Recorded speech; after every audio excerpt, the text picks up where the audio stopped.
Currencies, the new economic battleground. According to some analysts, it has now gone to a whole new level. This is not officially declared, but I do believe that the world is in currency war. On one side, the Chinese renminbi. On the other, the United States dollar. In the past, it's been one-way U.S. pushing China, and now we're going to see a two-way argument. And in any battle, words are weapons. The US has accused China of manipulating its currency, keeping it low to boost exports and take American jobs. The US has embarked on another round of so-called quantitative easing, pumping an extra $600 billion into banks to stimulate lending. It lowers the value of the dollar. China looks at America's sluggish growth, financial woes and high unemployment and says, don't blame us. If they get cold, they cannot ask China to take medicine, because this will not cure their cold.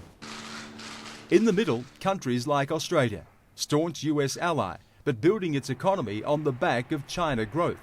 Australian Foreign Minister Kevin Rudd recently in China, ever the diplomat. Well, I think, as they say in the classics, it takes two to tango.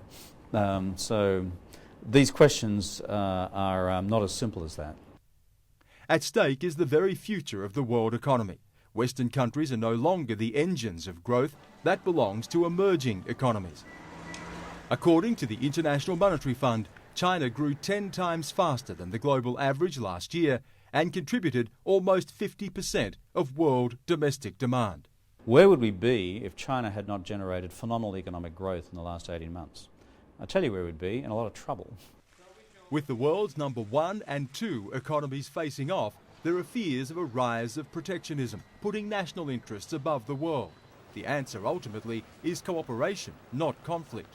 For the US, the days for the U.S. to get the jobs of making shoes and socks back is long over. The U.S. salary needs to decrease by at least 80% before they become competitive. For China, but China should give its workers more salary increase, and that's going to create domestic demand in China, and that's where the global rebalancing should be coming from.